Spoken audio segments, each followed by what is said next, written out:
Thor News presents Science is Like Magic and Magic Tricks. Howdy, y'all. I apologize for the interruption and me putting out videos. As most of you know, I have a full-time job, and this week I had to go to Midgard, Texas. Man, that place blew my mind. Anyway, not allowed to talk about it. So, they found a new planet while I was gone. Okay, let's try and talk about this and get in as little trouble as possible.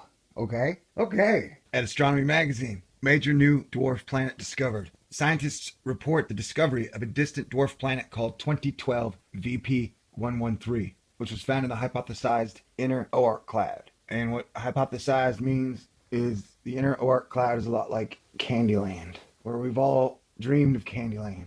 We've smelled Candyland. We've licked Candyland. We've never actually seen it, and we don't really have any proof of Candyland. We had evidence, but nothing that would be called proof. Scientists report the discovery of a distant planet by Carnegie Institution for Science, Washington, D.C. Now, let's believe and trust everything, because we know that everything that comes out of Washington, D.C. is awesome. Once again, we got a little dot. Hopefully we can get some really cool animation or pictures. These images show the discovery of 2012 VP113, taken about 2 hours apart on November 5th, 2012. Why'd they wait almost 2 years to tell us? I don't know, man. Maybe they thought people would go crazy. 2012, like, oh my god, new planet, brown dwarf, Nibiru, Planet X. Dumb shit like that. Right. And for me, we've already found Planet X. I actually found a lot of Planet X's. My favorite Planet X is Sedna, with Eris next. But that's a whole damn debate, because Planet X has never been defined. The sciencey guys usually kick you in the balls on Planet X. Even if you're right, Planet X just means like any other planet we haven't found before to me. So when you have Sedna, or Eris, or hmmm, or make, or they're all planets, man. I mean, they're all Planet X's, and they're new planets that we had not found before, so they all qualify as Planet X's. People are like, no, Planet X has to be like 8 times the size of Earth and kill us all. And I'm like, no, dude, you don't know. The solar system has a new most distant member, bringing its outer frontier into focus. New work from Scott Shepard from the Carnegie Institution for Science in Washington, D.C., and Chadwick Trillo from the Gemini Observatory in Manuka, Hawaii, reports the discovery of a distant dwarf planet called 2012 VP113, which was found beyond the known edge of the solar system. This is likely one of thousands of distant objects that are thought to form the so-called inner Oort cloud. What's more, their work indicates the potential presence of an enormous planet, perhaps up to 10 times the size of Earth, not yet seen, but possibly influencing the orbit of 2012 VP113, as well as other inner Oort cloud objects. Now, pro-sci guys, I know your butt's starting to tingle, man, but calm down. We probably won't cover that until the second episode of this. The known solar system can be divided into 3 parts. The rocky planets, like Earth, which are close to the sun, the gas giant planets, which are further out, and the frozen objects with the Kuiper belt, which lie just beyond Neptune's orbit. Beyond this, there appears to be an edge to the solar system, where only one object, Sedna, was previously known to exist for its entire orbit. But the newly found 2012 VP113 has an orbit that stays even beyond Sedna, making it the furthest known in the solar system. This is an extraordinary result that redefines our understanding of the solar system, said Linda Elkins Kenton from CDTM, Carnegie's Department of Terrestrial Magnetism. Sedna was discovered beyond the Kuiper belt edge in 2003, and Sedna totally disrupted all of astronomy. So much so that they had fistfights and nut-kicking contests until they had to define a planet for the first time in 5,000 years. And to define what a planet was so they could demote Pluto. The real reason they demoted Pluto was not that it wasn't a planet. I think they just think it's hell or the underworld. And the underworld is not a planet.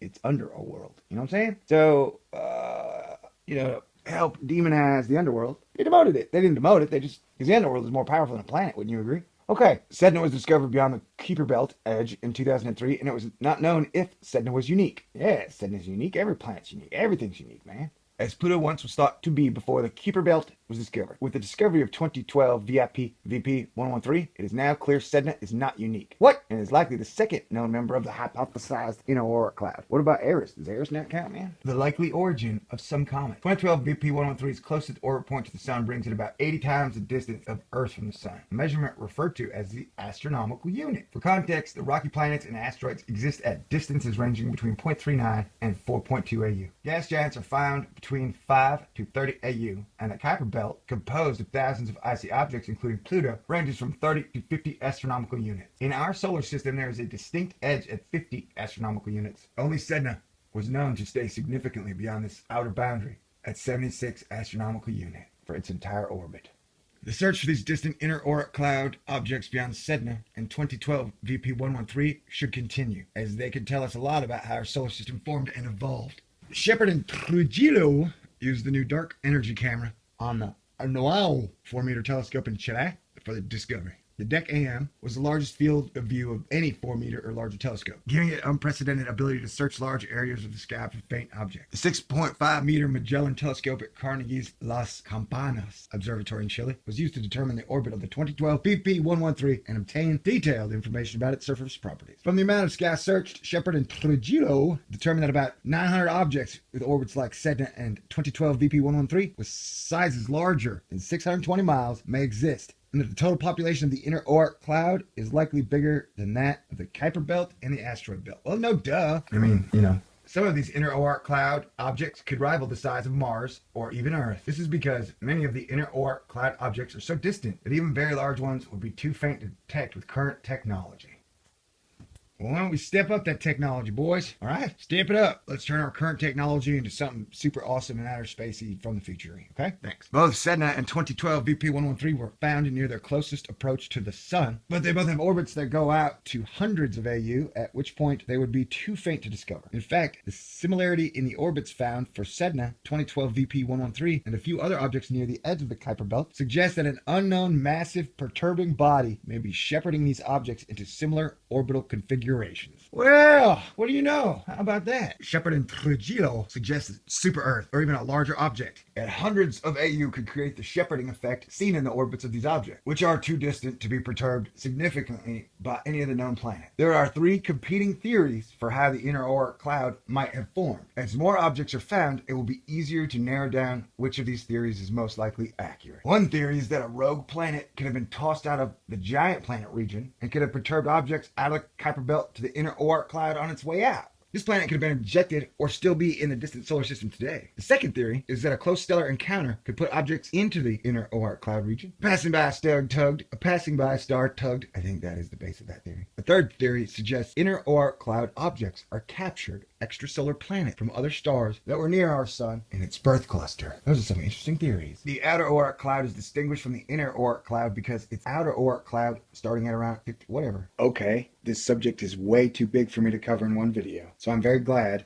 I got all the facts and all the sciencey stuff out of the way. So now I can get to the crazy pseudo astronomer, conspiracy theories, chit chat, and craziness in the next episode. That's exciting, huh? And for staying to the end, I will reward you with the tidbit that asteroid VP113 has been nicknamed Biden, like Vice President Joe Biden, because it's so dim. Y'all have a great Saturday, have a great weekend, and I'll have part 2 out before the weekend's over, I imagine. God bless everyone. Peace out. This is a Thor News presentation. Thor News presents Science is like magic and magic tricks.